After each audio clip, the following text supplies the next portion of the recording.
Olá, um bom dia a todos e a todas. Eu sou Igor Sacramento, pesquisador em saúde pública pela Fiocruz. Estou com vocês aqui desde o início da pandemia da Covid-19, conversando sobre saúde, particularmente a partir do impacto da Covid-19 no mundo contemporâneo. Nós estamos chegando a praticamente um ano da pandemia da Covid-19 e, além dos impactos na saúde física, na sociedade, há muitos impactos também na própria saúde mental. E a gente vai conversar um pouco sobre isso hoje, sobre esses impactos na saúde mental, sobre essa experiência tão prolongada da pandemia que nós estamos vivendo e que vem sendo entendida e vista como catastrófica, né? A gente vai conversar sobre isso hoje, sobre a importância do trabalho da terapia, a importância da dimensão da própria da terapia online, das novas experiências, tanto terapêuticas como também das experiências contemporâneas de luto, marcadas pela Covid-19, nessa experiência da própria catástrofe. É com prazer que a gente vai conversar hoje com a professora, psicóloga e professora Daniela Romão, que é professora do Departamento de Psicologia da PUC do Rio, tem graduação em Psicologia também pela mesma universidade, mestrado em Psicologia Clínica pela PUC e doutorado em Psicologia também pela PUC Rio. Tem longa experiência clínica também, e experiência acadêmica em temas associados à psicanálise, a métodos qualitativos de pesquisa e os estudos das relações entre tecnologia e subjetividade. É um prazer conversar hoje com a Daniela sobre esse tema tão importante que a gente precisa tratar e discutir.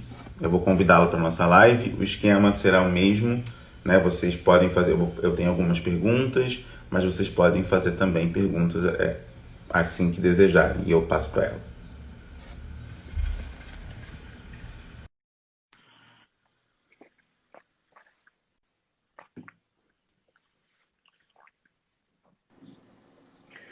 Olá, tudo Bom bem?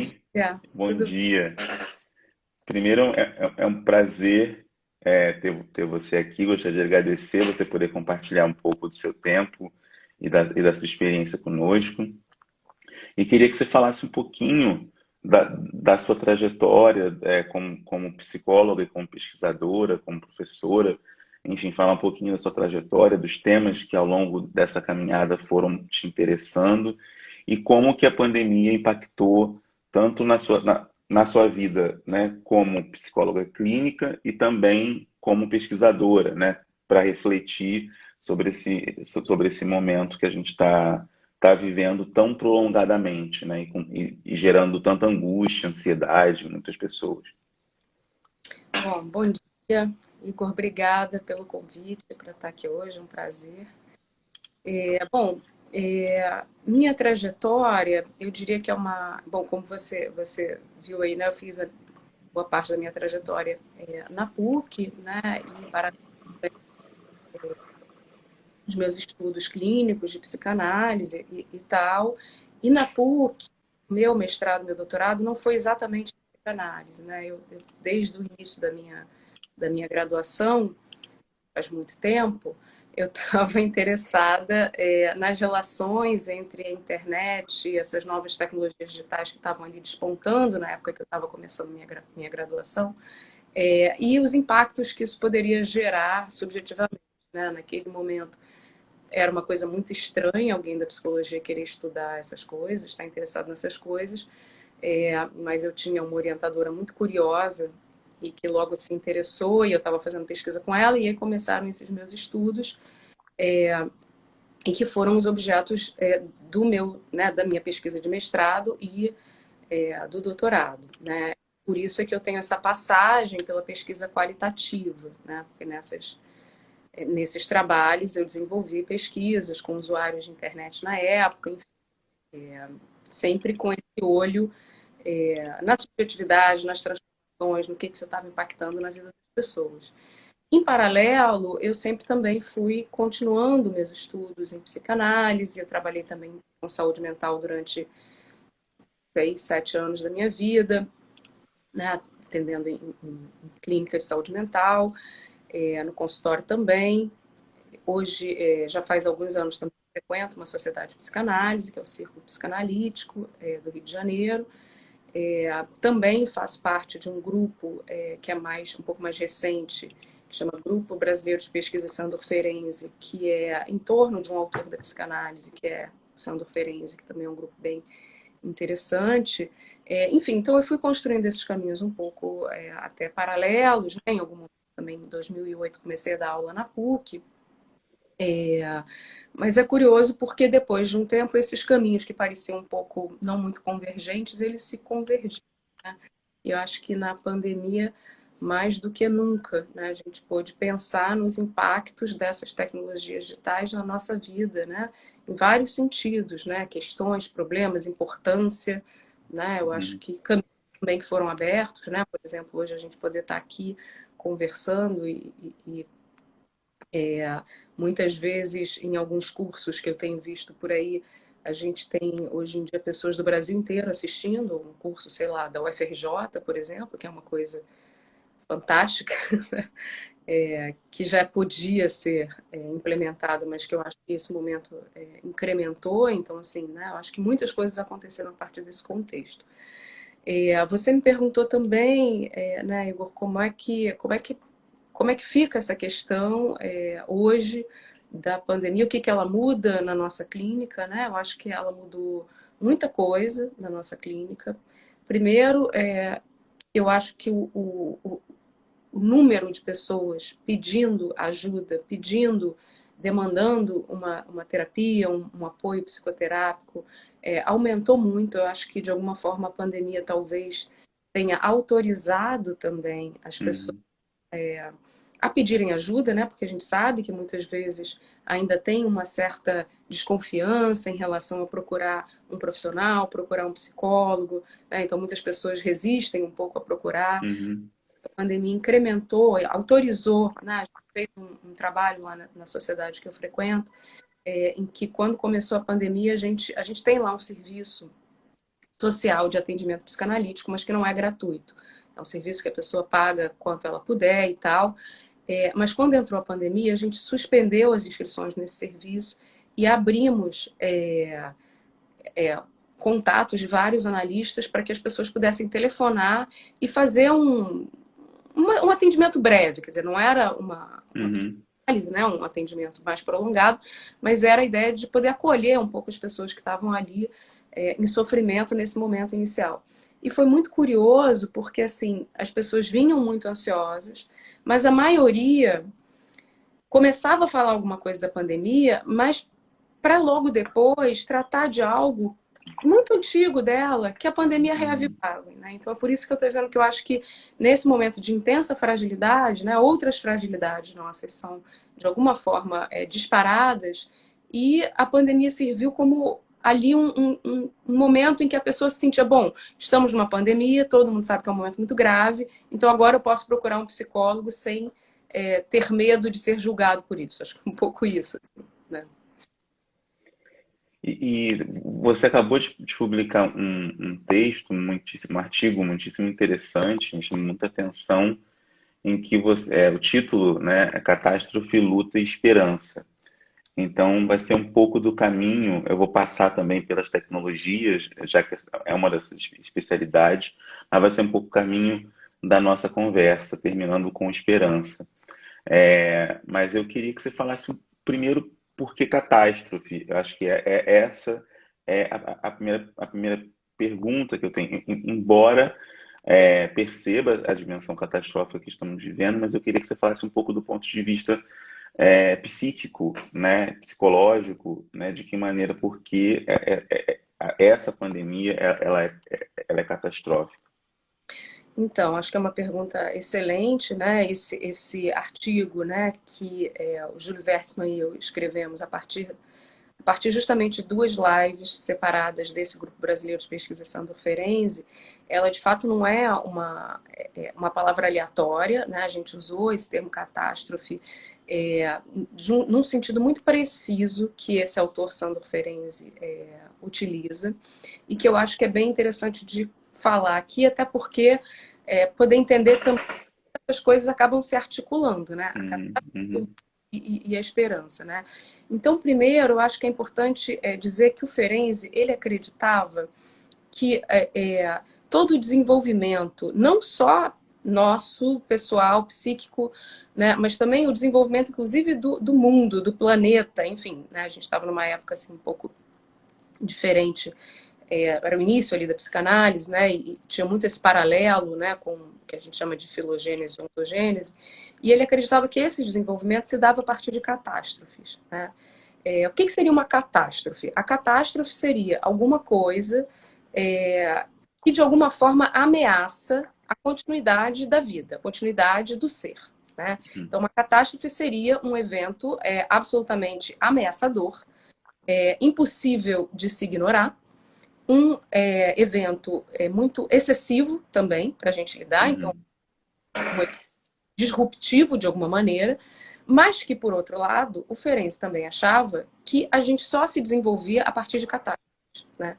Ele achava que, digamos assim, se a gente fosse deixado sem nada, se nada acontecesse no mundo, a gente ficaria parado. Então, na verdade, a catástrofe, ela paradoxalmente, ela também ela envolve uma certa vitalidade, porque ela envolve destruição, de algum modo, antigo de operar, e envolve uma reconstrução. Né? Ela envolve você poder, de alguma forma, a partir daquilo ali, refazer algo seu. Né? Então, ela envolve também a sobrevivência à catástrofe, portanto, você poder entrar num outro modo de operação. Né? Então, é catástrofe, né? A gente chamou ali no artigo de catástrofe o que a gente está vivendo, porque é algo que de fato é disruptivo, né? A gente tem todo um modo de vida que a gente teve que foi destruído por uhum. esse momento pandêmico, né?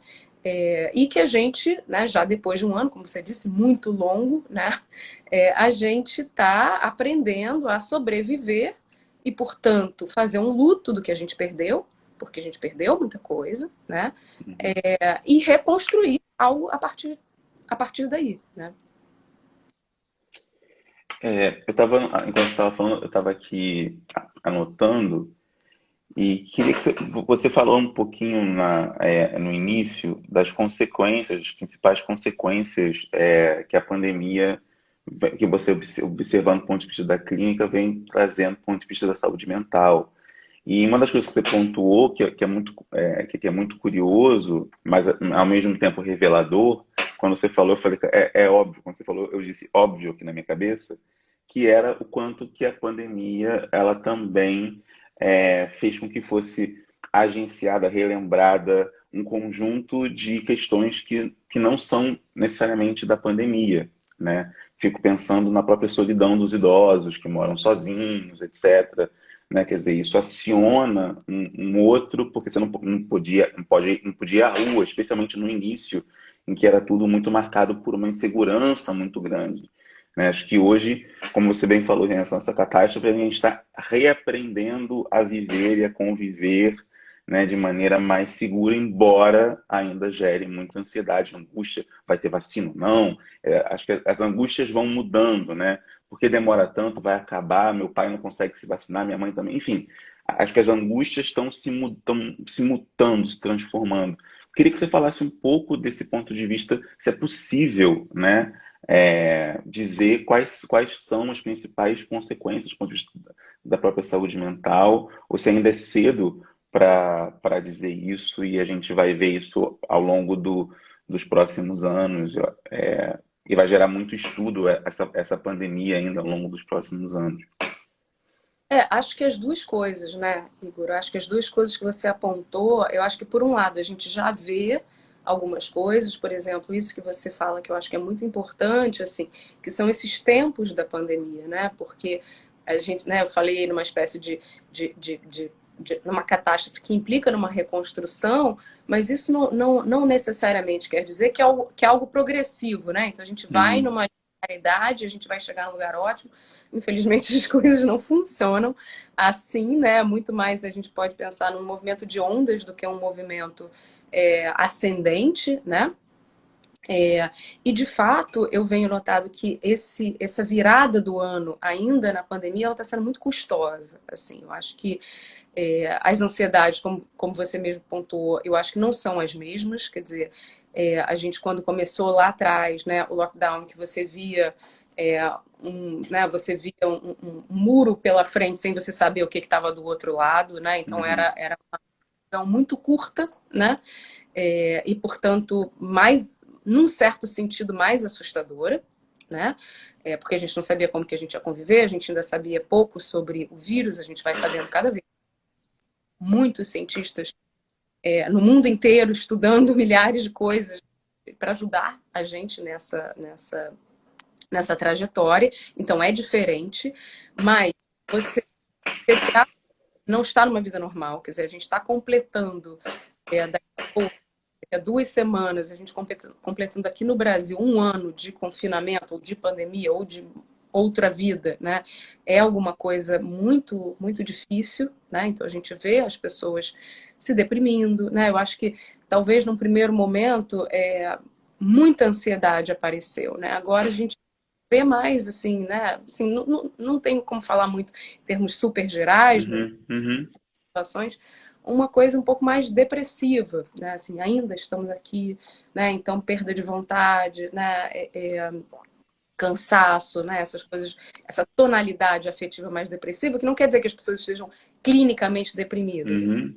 tonalidade, né? Então, assim, algo de uma tonalidade mais ansiosa no primeiro momento, agora uma tonalidade um pouco mais depressiva, que a gente vai vendo por um cansaço, um desânimo, ainda estamos aqui, né? E no Brasil eu acho que tem uma complexidade maior ainda, né? Então você tem uma sensação de que tudo que você está fazendo está errado, porque Uhum. Uhum. Uhum.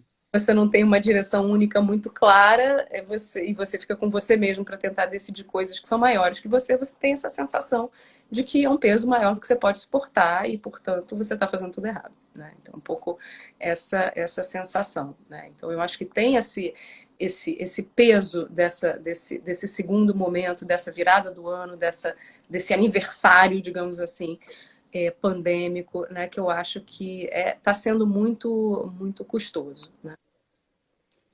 A gente estava falando, né, conversando sobre essa dimensão das próprias transformações e ressignificações que a pandemia trouxe para inúmeras situações. E uma delas é do próprio luto, né? E a experiência do luto, do enlutamento, os rituais associados a isso, as perdas que as pessoas tiveram, isso mudou significativamente, né? Tanto o ritual específico do luto, né, de estar diante, que muda nesse contexto, não tem velório, não tem, né, não pode abraçar, não pode encontrar com as pessoas, etc. Isso muda um conjunto de ritualidades que são fundamentais para muitas pessoas, e eu diria para a maioria das pessoas, né? Passar por esse processo. É uma sensação, às vezes, de desaparição, né? Como não estar dentro dessas ritualidades que, né, o ente querido simplesmente desapareceu. E que, né, enfim. Queria que você falasse um pouquinho disso, dessas transformações do próprio luto, ou até mesmo de um bloqueio dessa ritualidade do luto, e o quanto isso pode implicar também, gerar mal-estar, angústias, ansiedade. Queria que você falasse um pouquinho disso. Eu acho que isso até uma coisa que eu ia comentar que eu esqueci quando você comentou da outra vez, assim, na pergunta anterior, que eu acho que tem a ver, né, de algum modo, né, que é a situação dos idosos, né, que é uma situação muito difícil, né, quer dizer, né, você ficar apartado de uma vida social, né, isolado em casa, muitas vezes com fragilidade de saúde. É uma situação terrível, né? E eu acho Uhum. que, de fato, os idosos e as crianças, né, e adolescentes ali, né, as pontas, digamos assim, eu acho que de fato entraram num sofrimento psíquico assim importantíssimo nessa pandemia, né? A gente está, né, as crianças e adolescentes muito sofridos e os idosos também. E essa história das mortes, né, não podendo ser vividas da mesma maneira, assim, eu acho que é muito cruel, né? É muito cruel não poder enterrar os seus entes, né, de uma forma habitual, porque são rituais que a gente constrói, né? E a gente constrói não aleatoriamente, a gente constrói para a gente poder lidar com a dor, ultrapassar a dor, partilhar essa dor, né? Como a gente coloca ali um pouco no artigo, né? Transformar a dor em sofrimento na medida em que, como a gente coloca ali, o sofrimento seria algo mais coletivo, mais partilhado, quando você consegue que essa dor seja de alguma forma acolhida pelos outros, né? Acolhida pelo ambiente. E a gente, por exemplo, ir num velório é isso, né? É aquele momento de você partilhar de alguma maneira aquela dor, aquilo virar algo mais coletivo, aquilo não ficar como algo meio indizível dentro de você. Né? Então eu acho que isso é das coisas mais cruéis, né? Não só isso, como, por exemplo, da entrada num hospital e não poder ter visita, né? E que a gente entende, é uma questão sanitária, né? Por um lado, mas por outro lado é um horror, né? É um horror. Sim. Mas como então assim, isso está dito e eu acho que é isso, é um horror. Por outro lado, eu também percebo, e eu acredito muito nos recursos que a gente pode começar a construir, né? Eu percebo que as pessoas também vão construindo recursos, né? Por exemplo, morreu, né, no meio da pandemia, não foi de Covid, né? Mas no final tudo vira um pouco, né? Porque uma forma, né, que tem o Covid, por mais que você fazer se a pessoa morre, você não precisa fazer um sepultamento exatamente, né, com o mesmo tipo de proteção, você também não pode ter um enterro normal, né? E aí morreu uma pessoa que, enfim, tinha sido professor lá do nosso departamento durante muitos anos, já estava aposentado, mas tinha sido uma pessoa muito querida. E eu acho que a gente conseguiu fazer algumas coisas, sabe? A gente conseguiu dar um apoio para a pessoa para o companheiro dele, a gente conseguiu fazer uma missa, que era um pouco uma missa e um pouco um momento de fazer homenagens a ele. Então, é claro que isso não substitui estar lá e abraçar ele, né? Porque não se trata disso. Eu acho que não se trata da gente entrar em raciocínios substitutivos, né? Mas se bom, mas o que que dá para fazer? Dá para fazer alguma coisa com isso? Né? E eu acho incrível como muitas vezes a gente de fato consegue criar alguma coisa ali diferente, consegue de fato criar um jeito de tentar se encontrar de alguma maneira, né? Porque é uma forma de encontro, né? Pode não ser o melhor encontro, pode não ser o encontro do jeito que a gente queria, mas é uma forma de encontro, né? A gente aqui hoje, por exemplo, eu e você, a gente está aqui vocês estão assistindo, a gente está realizando algum encontro, a gente está trocando alguma coisa, né? Então eu acho que a gente tem conseguido algumas vezes, pelo menos, dar um jeito, a gente pode dizer assim, né? Mas é uma situação muito cruel da mesma forma, né? Eu acho que essa coisa dos abraços, né? Você não poder abraçar as pessoas, eu acho assim algo realmente muito doloroso, assim, muito doloroso. E você estava falando dessas estratégias e táticas que a gente vem criando ao longo desse período, em vários níveis, né? Tanto para estar próximo de pessoas, para poder uma reconfiguração de festas, aniversários, aulas, inclusive, né, que a gente está dando aqui, e fez com que explodisse a presença das tecnologias na nossa vida, né? O que há algumas décadas já estava anunciado da importância das tecnologias, né? Se falava em TICs, né? As tecnologias de comunicação e informação, o quanto das importâncias e tal, e hoje elas estão completamente atreladas, ainda mais atreladas às nossas vidas, né? São vários aplicativos disponíveis, vários aplicativos possíveis, outras estratégias, etc. É claro que a lógica, como você falou, não é substitutiva, mas é de outras possibilidades, né? Trazer outras possibilidades para isso. E aí eu queria perguntar em dois pontos de vista, né? como você percebe a mudança no próprio atendimento, né, online a partir dessa, né, porque também, enfim, parte do acolhimento tá às vezes em estar próximo, né? Queria que você falasse um pouco sobre isso e se isso muda significativamente ou como vem sendo reconfigurado nesse processo. Até porque, né, se não me falha a memória, você pode me corrigir, por favor, não era uma prerrogativa, né, comum o atendimento online, né? Não só para psicologia, para medicina, era algo que tinha alguma resistência nos conselhos, tanto de medicina, de psicologia, etc. Tal, pelo menos até onde minha memória pode alcançar, você pode me corrigir. E como que isso tem sido pensado agora? Você acha que é possível dizer que no contexto da pós-pandemia esse entendimento pode mudar?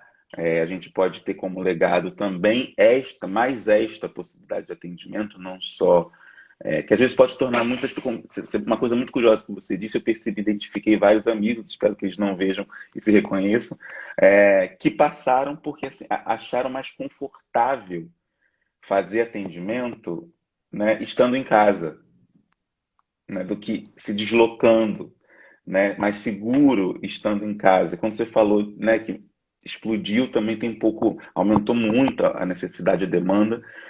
Eu fiquei pensando em alguns amigos, foram quase cinco, quatro, acho, que falaram disso. Ah, eu estou em casa, é mais fácil, né, para eu poder falar, eu me sinto mais à vontade, eu, enfim, do que ir no consultório. Queria que você falasse um pouco se é algo que pode ficar, como é que foi esse processo aí de adaptação, né, especialmente para você, mas também como você vê com com outros colegas, e quais são ainda, foram e são ainda desafios para essa prática. Eu acho uma pergunta super importante, né, Igor? Eu acho que mudou muita coisa, né? Assim, primeiro, como você disse, assim, por mais que assim, a gente até, eu diria assim, que atendimentos online pontuais, eles já estão assim na prática há alguns anos, sabe? Eu diria assim, mais de 10 anos, né? Pelo menos uns 15 anos e eu já ouvia colegas comentando, tô atendendo, atendi uma pessoa aqui, a pessoa teve que se mudar para outro país, então eu tô atendendo essa pessoa está fazendo análise online. Mas sempre era uma coisa meio assim, quase um cochicho, assim. Era uma coisa comentar, assim, falada, a gente falava em grupos clínicos que eram coisas mais protegidas, lugares mais protegidos, mas comparativamente muito pouca discussão mesmo sobre isso, porque eu acho que tinha uma certa questão de o que a gente está fazendo, a gente está fazendo alguma coisa, né? O CFP sempre foi muito cauteloso com isso, eu acho que tinha que ser mesmo, Uhum, né? Então, muito uhum, cauteloso em relação aos passos, né? Para você poder exercer uma psicoterapia online e tal. Então, isso muito num lugar assim pouco falado, né? Mas havia já alguma prática nesse sentido. Só que essa prática, ela, por mais que algumas pessoas atendessem online, por exemplo, eu tenho uma psicanalista de São Paulo, a Lia Pitiliuk, que ela já fazia muitos atendimentos online, falava sobre isso já há muito tempo, e ela iniciava terapias exclusivamente online, que não era uma coisa, isso não era uma coisa comum. Mas ela iniciava e ela discutia sobre isso. Mas pouca gente discutia isso, né? Então, mesmo quem já atendia um ou outro paciente numa situação especial online, obviamente não tinha o seu consultório inteiro online. E uhum, essa passagem de você sair, né, de um consultório que é predominantemente presencial, para você sair para um consultório exclusivamente online, isso foi uma pedreira para todo mundo, né? Para os pacientes, mas também para os analistas, para os terapeutas, né? Você imagina, por exemplo, eu não atendo crianças, mas você imagina quem atende crianças. Quem atende crianças, quem uhum, atende algumas uhum, populações, mais ainda, uma pedreira maior ainda, né? uhum, Então teve um período aí que foi muito difícil. Até é curioso porque assim no início vários colegas relatavam, por exemplo, e eu também senti isso, assim, um cansaço, uma exaustão. Você está atendendo o mesmo número de pessoas, mas você sai exausto. e que eu acho que é uma adaptação também sensorial, não é só uma adaptação emocional e tal, uma adaptação sensorial, o que, que é você mudar o foco da tua visão, né? Você tinha uma visão global, você ter uma visão extremamente focada, né, numa tela, que também te emite uma luz nos seus olhos, enfim. Eu não preciso usar óculos para usar o computador, mas às vezes eu boto óculos porque eu acho que, sei lá, luz demais no meu rosto. Enfim, então tem uma adaptação também sensorial, né? Então, assim, fora isso, né? Outras adaptações possíveis, que tiveram que ser possíveis. Por exemplo, onde que você vai fazer sua própria análise dentro da sua casa, geralmente cheia de gente, né? Poucas pessoas moram sozinhas. Então, como é que elas fazem análise? Justamente... Não, e cheio de gente, assim, cheio daquelas pessoas que são justamente as pessoas que não deveriam, né? Porque talvez seja mais fácil você falar o que você está falando num café cheio de gente que você não conhece do que num quartinho tentando falar baixo para as pessoas da sua casa, né? Que são geralmente o foco das suas Foco, sessões. exatamente. Então, se não são de todas as sessões, de algumas sessões certamente são, né? Então, Certamente. cômodo, né? Você ter que lidar com essa situação. Então, as pessoas foram também tendo seus, digamos assim, organizando seus espaços, né? E muitas delas conseguiram parcialmente, né? Então, assim, eu acho que uma coisa importante também é falar um pouco sobre os atendimentos que são ou públicos ou sociais, né? Então, por exemplo, os atendimentos, né, da PUC também, o SPA entrou online, né, o Serviço de Psicologia Aplicada, o serviço de estágio lá da PUC, né, do pessoal que está se formando, eles entraram online.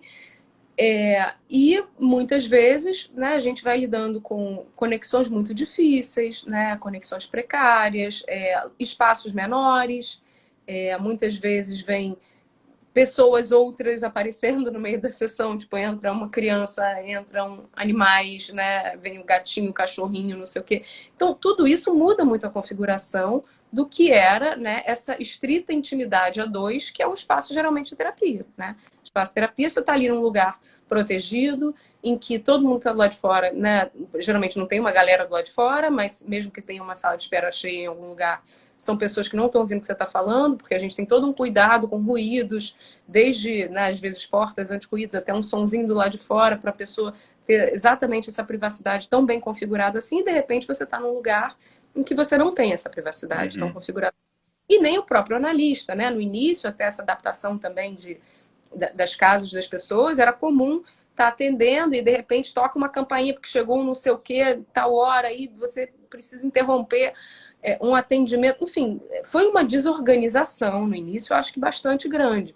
Mas houve também um empenho, eu acho, por parte tanto das pessoas que estavam sendo, né, ser atendidas quanto dos analistas, de entender que a gente ia precisar se adaptar, né? Porque era inevitável essa adaptação, porque as pessoas estavam precisando e a gente ia precisar se virar. E aí a sua pergunta também do que vai acontecer depois com isso, eu acho que tem algo dessa experiência que vai ficar, né? Eu não acho que a gente vai substituir atendimentos presenciais por atendimentos online, né? Mas eu acho que a gente vai ampliar as possibilidades de atendimento online. Eu acho que as reservas que havia, por exemplo, quando alguém procurava um analista e estava em outro país e que aí o primeiro movimento do analista geralmente era pensar, mas não tem ninguém aí que possa te atender presencialmente, talvez isso possa ser muito mais flexibilizado hoje, que todos nós, depois de um ano, já começamos a receber pacientes novos. Então, eu tenho pessoas que eu atendo que eu nunca vi presencialmente.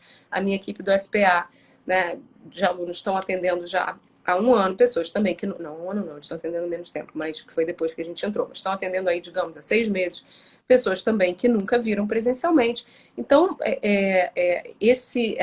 essa reserva, eu acho que ela vai diminuir um pouco, que não quer dizer que esses atendimentos vão ser substituídos, né? Não acho que vão acabar os consultórios físicos e tal, mas eu acho que, de fato, vai acontecer uma flexibilização maior, como talvez também aconteça na educação, né? Assim, em alguns setores, especialmente setores privados, né? Vem acontecendo, por exemplo, essa experiência da tela invertida, enfim, uma série de experiências no campo né, as transmissões ao vivo de aulas. Eu não sei o quanto que isso a longo prazo não pode alterar, por exemplo, o campo da educação, não pode permitir que uma pessoa faça de fato uma formação, por exemplo, sincrônica, estando em lugares físicos diferentes ou em lugares híbridos, né? Eu acho que a educação híbrida, por exemplo, pode ser que seja um futuro bastante possível, né? Bancas online, por exemplo, que é uma coisa que eu estou experimentando agora, né? Agora é o momento de você chamar aquela pessoa que mora sei lá onde para participar do seu banco online, porque ele pode participar do seu banco online. Não tem mais, né, que pegar um avião, É, chegar, não sei é. onde. Não, a gente tem vários ganhos importantes com isso, né? Até você falou das bancas e essa é uma mudança. Acho que eu nunca participei de tanta banca, porque é fácil, né? Então, vou chamar, Sim, é fácil, não tem que ter recursos para ter a passagem, ou não sei o que, é fácil, mas ao mesmo tempo, isso que você falou é uma sensação muito frequente, é do cansaço, né? E eu fico pensando, e queria que você falasse um pouquinho disso, fico pensando especialmente nas mães ou responsáveis por crianças, né? Esse cansaço é muito grande porque algumas escolas estão no esquema de rodízio, estão reabrindo com toda a cautela e etc., mas ainda não é uma realidade, digamos assim, consolidada, estabelecida, né? Você bem falou o quanto de frustrações e angústias geram nas crianças que tiveram a sua socialização interrompida, né, com outras crianças, mas por outro lado tiveram uma socialização com esses pais, mas, de certa forma, isso também produz uma sobrecarga, né? Queria que, sobretudo, pais e mães e responsáveis por crianças que, além de trabalhar remotamente, tem que cuidar da criança. Quer dizer, queria que você falasse um pouco desse esgotamento, né, que pode estar acontecendo em certas pessoas ou grupos de pessoas, e o quanto que isso também pode produzir sofrimento, produzir mal-estar, angústia, enfim. Queria que você falasse um pouco disso e se é possível e para além e como lidar com esse é um contexto tão difícil, e como lidar com esse contexto de modo a tentar prevenir algum tipo de transtorno mais grave, né? Você falou em tonalidades, né? Como que é possível, e certamente o acompanhamento, né, psicoterápico é fundamental nesse momento, mas perceber quando essas tonalidades estão se tornando, né, mais intensas e preocupantes, assim, o que pode ser feito pela sua experiência, conhecimento, para poder prevenir um pouco isso. Isso também, se é possível. Eu queria perguntar para é, você. desculpa, acabei te Não, interrompendo. não. Eu acho que é um contexto muito complexo, né? Muito complexo, porque de fato, né, eu acho que não tem como não dizer que é, as mulheres, de modo geral, que trabalham, né, enfrentaram vem enfrentando um desafio muito maior, né, um cansaço muito maior, um esgotamento muito maior, né, porque a gente sabe que no fim das contas fica a cargo delas pensar, né, já ficava a cargo delas Uhum, pensar casa e o trabalho, né? De alguma maneira organizar as coisas na casa, organizar seu trabalho e tal. Então, quando isso, né? Quando essas mulheres que têm filhos, né? Somou-se a isso, os filhos em casa, especialmente se os filhos são pequenos, né? Se estão, né? Se são filhos que ainda precisam de muita supervisão, isso de fato tem sido esgotante mesmo, né? E eu acho que a complexidade do momento é muito grande, porque, por outro lado, é muito difícil você contar com ajudas que você poderia eventualmente uhum, contar, uhum, por exemplo, idosos, né? Uma mãe, um uhum. pai, Sim. momento de pandemia em que todo mundo, né, em que é colocar todo mundo em risco, né? Então, o que eu diria é que as pessoas acabaram dando o seu jeito, mas não muito bem. Assim, né? Acabaram dando o seu jeito a um alto custo, né? E um custo mesmo de um cansaço, de uma estafa, de um certo envelhecimento. Outras, né? Eu vi também aqui e ali, né? Pessoas que foram tentando fazer uma pequena, né, flexibilização. Eu tenho muito cuidado de falar disso, né? Porque eu acho que Uhum. a gente precisa ser cuidadoso, né, nessas palavras, né, porque pode parecer que a gente está defendendo coisas que a gente não está defendendo, mas assim, eu vi alguns ciclos assim de conhecidos, de pessoas assim, fazendo pequenas bolhas, ampliando um Isso, pouco mais isso. e podendo então se ajudar. Então, esse filho um dia vai ficar assistindo, sei lá, uma aula online com um outro amiguinho, não sei, Uhum. esse amiguinho que tem uma casa que tem um esquema parecido, que está todo mundo mais ou menos, né, Isso. cuidadoso e tal. Foram soluções que as pessoas foram encontrando, mas como eu estava dizendo em algum momento, eu acho que eu mencionei isso, eu acho que a gente tem uma coisa muito crítica, que é como a gente tem uma quantidade de informações muito desencontradas nesse contexto que a gente vive hoje também no nosso país. Isso dificulta muito as ações, né? Porque se você tivesse uma direção razoável, mais unívoca, né?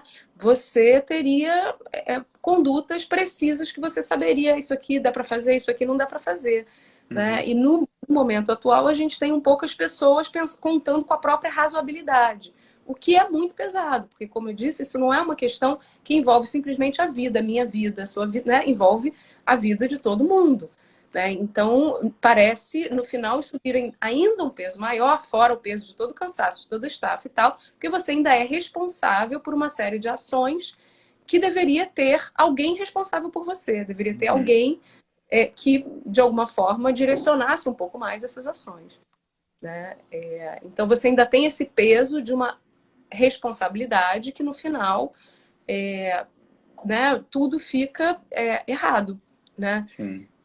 Então, por exemplo, eu vou dar um exemplo assim, né, do meu meio social, né? Meio social é classe média, Rio de Janeiro e tal, né? Filhos em escola privada, né? O que que eu escuto, né? Escolas privadas, muitas entraram no esquema híbrido, né?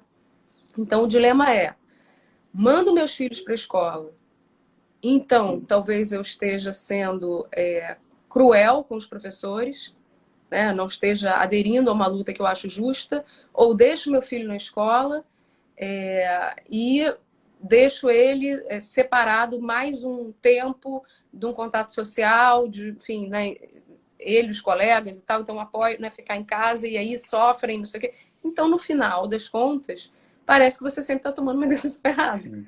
Porque Sim. todas as decisões, né, são decisões difíceis e que têm lados muito negativos se você toma uma, se você toma outra. Né? É isso que eu estou chamando de não ter uma direção mais unívoca e mais razoável, né, acima de você. Né? É, isso é muito importante que você falou desse processo decisório ter se tornado cada vez mais individualizado em algo que é muito, né, muito maior, né, do que a nossa própria existência, inclusive, né, nosso próprio processo de decisão, etc. Isso eu acho que aí eu vou emendar na minha pergunta, tanto que tem essa dimensão da falta de uma direção, vai ter vacina, não vai ter, quando vai ter, se vou vacinar, e aí eu tô, assim, pessoalmente, a minha mãe já foi 2 vezes no posto, ela tá ansiosíssima para logo se vacinar, teria idade para isso, mas acabou. E gerou, né, uma frustração enorme, assim, enorme, né? E eu penso nela, mas penso também em várias outras pessoas idosas que também estão angustiadas em relação a isso, né? Você falou dessa bolha, das bolhas, é muito importante, e a bolha é um acordo, né? Ela envolve um pacto, ela envolve nós não quebraremos isso porque isso envolve a nossa segurança então, mas tem sido fundamental, eu tenho observado isso, a construção dessas bolhas como uma forma de alguma segurança e estabilidade diante de tantas incertezas, né? Poder estar perto, estar junto, lutar, etc. Mas, por outro lado, a gente também tem um processo muito grande de negacionismo, né? Então, e cada vez mais pessoas não usam máscaras. Eu fico vendo também numa realidade de classe média, etc. Tal, eu fico vendo assim, aqui onde eu moro, muitas pessoas já não na rua já não usam mais máscaras. Eu fico pensando, a sensação também a pandemia acabou para todo mundo menos para mim, assim. Então dá uma sensação de isolamento no isolamento, né? É, queria que você falasse um pouco, quer dizer, embora esse processo de negação da realidade, do desconhecido, ele seja muitas vezes uma forma de mascarar algum tipo de sofrimento, algum tipo de realidade que é muito catastrófica, etc., por um lado. Por outro, também pode ser uma forma de afirmação de um posicionamento, né, e da busca pela não interdição do prazer. Não quero perder o prazer, a estabilidade, a minha vida, a festa, né? A gente teve aí uma grande segunda onda após as festas de final de ano. Carnaval também não sei o que vai gerar em termos, né, de epidemiológicos, mas na festa de final de ano uma retomada em patamares muito elevados, como a gente já não tinha. Então, eu queria que você falasse um pouquinho disso, dessa dimensão da negação, né? Do ponto de vista psicanalítico, sobretudo, dessa dimensão da negação e como que ela também pode gerar tanto problemas para quem nega e para quem vê os outros negando, né? Eu acho que, por um lado, assim, tem uma coisa. Eu ando um pouco obcecada com a gripe espanhola. Tenho estudado um pouco a gripe espanhola, porque ainda não me aprofundei, não, mas eu estou começando a Uhum, estudar um pouco. Porque eu fiquei muito impactada quando eu me dei conta de que, por exemplo, no imaginário social, assim, né? Das pessoas, né, à minha volta, né, e dos filmes e do, né, do que a gente observa aí na mídia e tal, a gente ouve muita coisa, a gente tem milhares de filmes em que se passa a Primeira Guerra, por exemplo. Primeira Guerra, uhum, Segunda Guerra. Mas se a gente pensar no nosso imaginário, a gripe espanhola ela não está presente. uhum, A gente uhum, está com um tom assim, distante, teve a gripe espanhola, né? E aí a gente escuta a Primeira Guerra, que foi muito sangrenta, não sei o quê. A Primeira Guerra, ela matou no mundo 17 a 20, né? A estatística não é muito fiel, né? Pessoas no mundo. Milhões de pessoas no mundo. 17 a 20 milhões de pessoas no mundo. A gripe espanhola foram 50 milhões. Então, como é que a gente não fala mais da gripe espanhola do que da Primeira Guerra, uhum, né? uhum, E aí tem alguma coisa, né, que eu acho que fica tão traumático, né, nessas vivências que depois a gente sepulta, né? A gente sepulta, a gente cliva, enfim, a gente faz uma série de mecanismos para aquilo ali ficar muito afastado da gente, né? Mas eu estava pensando na gripe espanhola, que uma das coisas que eu estava lendo era justamente que a gripe, esses movimentos pandêmicos, né, eles sempre começam com a negação. Só que ela é uma negação diferente da negação que a gente está vivendo aqui né? Aqui não é só aqui no Brasil, assim, em outros uhum, lugares do mundo uhum. também, Estados Unidos e tal, né? Então, assim, a negação ela é um movimento coletivo num primeiro momento, né? Então a gente pode lembrar, e talvez você também tenha escutado isso, Igor, no início da pandemia, que era assim, aqui no Brasil a gente tem problemas muito mais sérios, por que a gente está preocupado com o coronavírus, Exato, né? exato, Brasil essa frase. Eu ouvi várias pessoas sérias exato. falando dessa, né? Se não me engano, o próprio Drauzio falou alguma coisa Sim, parecida. Então, sim. assim, esse movimento de negação, ele é um movimento natural do início de uma pandemia, quer dizer, um movimento defensivo nosso, né? Dizer, não, isso aqui não é, ou não é tão sério, ou não vai chegar aqui, né? Então, a negação nesse sentido, né, de algo justamente que diga, bom, aqui não vai, em mim não vai chegar, né? Algo assim. Então, esse primeiro movimento, como um movimento de negação, me parece uma coisa natural. Também aconteceu na gripe espanhola, enfim, também aconteceu em outros momentos semelhantes. Né? Agora, o que passa a acontecer depois já é outra coisa. Né? Esse momento que a gente vive, ele está complexificado. Por um lado, por fake news, a gente sabe disso. Uhum, Então, tem uma uhum, série de pessoas que não vão usar máscara, que não vão se proteger porque acreditam em notícias falsas, porque são bombardeados por notícias falsas, né? Então, a gente diria que são pessoas que ou têm pouco acesso à informação, e de alguma forma, né, vão nessa onda, né? Tem um psicanalista que é o Daniel Kuperman, que ele fez uma live sobre isso, né, sobre os tipos de negação que a gente tem hoje no Brasil, e ele elenca 3 tipos. Um deles seria esse, né, que seria esse negacionismo que vai um pouco nessa onda, né? O terceiro, o primeiro, na verdade, eu não lembro qual é, mas o segundo, que eu acho que é importante a gente falar, é o que ele chama do negacionismo cínico. E que eu acho que esse é muito importante a gente falar, porque esse justamente são pessoas, como você disse aí, né, classe média, classe alta, são pessoas do Uhum. Leblon, são as pessoas que não usam máscaras, mas que, por outro lado, tem muito. Então, por um lado, negam, ah, não, isso é uma gripezinha, isso vai me pegar, mas, por outro lado, tem muito mais recurso para se proteger. Então pode não usar máscara, mas se adoecer, vai para o Copador, né? Uhum. Não usa máscara, mas bobear, vai pegar o primeiro avião que der, que tiver oportunidade. Aliás, já tem pessoas fazendo isso, vai se Já. vacinar em Dubai, entendeu? Então, ou vai se vacinar em Israel, ou vai se vacinar sei lá onde. Então, é um negacionismo cínico, porque, no final das contas, é um negacionismo do alto de uma proteção, né? Que no final a gente sabe que não é proteção, por isso que é negacionismo também, porque essas pessoas também adoecem, essas pessoas também morrem. Mas elas ainda têm um cobertor, digamos assim, muito mais comprido, né? Então eu acho que a gente, né, tem um pouco, eu achei boa essa diferença que ele vai fazendo, porque eu acho que de fato tem negacionismos e negacionismos Uhum. no nosso país, né? É, enfim, e esse negacionismo cínico, quer dizer, ele é em nome de uma determinada política, ele é em nome de uma um determinado viés, né? Que, enfim, eu acho que a gente, né, o nome para isso é necropolítica mesmo, né? Uhum.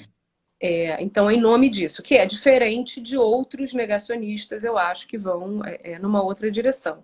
E a gente pode pensar também que ainda tem, mas eu nem sei se é isso que eu observo muito, né? Mas isso a gente vê em outros momentos de pandemia, um pouco uma proximidade com um certo risco que faz com que você também chute o balde, digamos assim, bom português. Uhum. Assim, Uhum. bom, vacina vai chegar para mim? Nem sei, talvez nunca. Né? Eu tô aqui exposto, trabalhando, fazendo minhas coisas. Então, por que que eu não vou para um churrasco no final de semana? Eu já Né? pego um ônibus Eu lotado, já eu já, pego né? ônibus lotado, eu já me arrisco em vários níveis. Eu não sei quando vai chegar a vacina para mim. Então, para quê que eu vou ficar? Uhum. Eu só vou me privar do que é bom e vou ficar ali me ferrando. Então, assim, eu acho que tem diversos níveis dessa negação, mas acredito, né, como eu disse antes, que ela é favorecida, né, por um discurso ambivalente, né? Porque se a Uhum. gente não é ambivalente, né, no alto, né, a gente possivelmente teria algo mais eficaz e mais organizado, como a gente vê em outros países que não tem não tem uma necropolítica, digamos assim, em curso, né? Então as coisas Exatamente. conseguem ficar mais organizadas, mais apaziguadas, né? As pessoas têm mais direção. E aí a gente, né, as pessoas que se protegem, não ficam também se sentindo tão idiotas, né? Porque eu acho que o Sim, que você está sim. falando é assim, É essa isso. sensação de, bom, só tenho eu de máscara nesse mundo, né? Só eu que não estou abraçando os meus amigos, só eu que não estou, né, indo à praia às 10 horas da manhã do domingo, né? Então só eu que estou, né, fazendo isso, né? Então isso dá uma sensação também de uma certa isso, dá uma sensação de que você é idiota, né? Eu sou a pessoa idiota que estou fazendo essas coisas. Mas nós não somos idiotas, assim, eu acho. Exato, exato. Precisa perseverar nesses movimentos de alguma maneira, né? Embora eu acho que é uma sensação difícil, né? E que às vezes até pode fazer com que pessoas que não estão nesse campo que eu falei, né? Nem no campo cínico, nem nesse campo de uma certa, né? Um certo bombardeio de fake news, né? Então um campo meio ingênuo, assim, nesse sentido, eu acho que pode levar a essas pessoas também a condutas mais arriscadas, de maior risco, porque se sentem totalmente deslocadas, né? Uhum. Bom, eu vou para minha última pergunta, mas já agradecendo muitíssimo, assim, o bate-papo, foi excelente. E aí queria falar um pouco da esperança mesmo, né? Chegando aqui no final da nossa conversa, porque a gente falou muito da catástrofe do luto e passamos pela dimensão do negacionismo e da necropolítica que tem marcado, né, a condução desta pandemia no Brasil e em outros países, mas no Brasil, como a gente vive aqui, então é muito fica muito evidente e doloroso, né, observar isso, mas que eles façam um pouco das formas de organização de esperança e de mudança que a gente pode estar também vendo e vivendo nesse momento de pandemia. Então, eu acho, Igor, assim, eu costumo brincar, né, quando né, nas minhas aulas lá na PUC e tal, que eu sou uma people person. Assim, eu gosto de pessoas, eu acredito nas pessoas apesar de tudo. Eu acho que para ter essa profissão que eu tenho, é preciso acreditar nas pessoas, né? Apesar das pessoas. Apesar das pessoas. Uhum. E eu realmente acredito no potencial dos encontros, né? E eu acho que a nossa esperança sempre é no encontro, né? A nossa esperança, eu me lembro uma vez, era uma coisa anedótica que eu contava, quando eu dava essas aulas mais de novas tecnologias e tal, e que a gente começava a ver em alguns lugares você ter, sei lá, algoritmos, né? A gente tem isso muito nas redes, né? Algoritmos Uhum. decidem se tal foto pode ou não pode pro ar no Instagram, né? E quando você vê o algoritmo tirou uma foto ridícula, né? E você fala, meu Deus, que passa na cabeça desse algoritmo? Isso também não tá, né? Ele não é uma coisa viva, não é? Então, assim, todas as vezes que eu via isso, eu me lembrava de uma situação em que uma pessoa que eu conheço, uma amiga minha, passou num aeroporto pela bagagem de mão com um faqueiro, né? Que obviamente é uma coisa proibida há muitos anos na aviação. Enfim, não vou contar a história toda aqui, mas ela só passou com o faqueiro porque quem estava do outro lado era uma pessoa, né? Um faqueiro não é o cara lá que estava decidindo se ela ia passar ou não, não era um algoritmo, né? Então, onde há Uhum. pessoa, há chance de negociação, há chance de encontros, né? E eu acho que isso a gente também viu, né? Por isso catástrofe, luto, mas também esperança, né? A gente viu possibilidades de reconstrução de relações, né? Que ainda não, que obviamente, como eu disse, acho muito importante ressaltar isso, não é um raciocínio substitutivo, né? Uma aula de Zoom não substitui uma aula presencial. Uma banca, né? Ela pode ter suas vantagens quando a gente quer chamar alguém lá de outro país, né, para participar da banca. Isso pode ser que continue sendo um recurso importante para a vida acadêmica, mas não substitui. A gente está lá presencialmente, né, ali naquele calor ali daquela emoção do que é aquele momento. A gente não substitui os nossos abraços, né? Encontros virtuais não substituem os abraços possíveis, mas eles são encontros possíveis. E eu acho que nesses encontros possíveis a gente também vai conseguindo soluções, né? A gente vai conseguindo isso, potencializar o que tem também de bom e de amoroso e de afetivo entre as pessoas, né? Então a gente viu redes de solidariedade se formarem a partir da pandemia, né? A gente viu mensagens carinhosas trocadas, né? A gente viu pessoas perguntando, eu me lembro no início da pandemia, pessoas com quem eu nem falo muito, tal, mandando uma mensagem dizendo assim, você tá bem? Tá tudo bem com você? Como é que estão as pessoas na sua casa? Né? Então, assim, um cuidado extra com as pessoas. Então a gente vê também essa, né? Para mim é isso, a esperança está nas relações, né? Nos Uhum. encontros. E onde tem pessoas, tem encontros, né? Se a gente consegue um jeito de encontrar, e esse aqui, por exemplo, é um jeito de encontrar, eu Uhum. acho que a gente tem esperança, né? Para mim funciona um pouco assim. Daniela, muito obrigado pela conversa, pelo bate-papo, foi excelente. Obrigado por compartilhar com o seu tempo, seu conhecimento, sua experiência, foi muito bom, muito obrigado mesmo. Acho que essas palavras finais da importância do encontro, os encontros são transformadores, né? Então, muito obrigado mesmo pela sua fala. E para dizer para quem está chegando agora, que não pôde ver, né, a live completa, ela vai ficar disponível já já para quem quiser assistir. Foi muito bom, muito bom, muito obrigado. Obrigada, obrigada a você, Igor. Foi um prazer estar aqui conversando contigo hoje e com vocês. Prazer. Tchau, tchau. Obrigado, Tchau. gente. Tchau, tchau.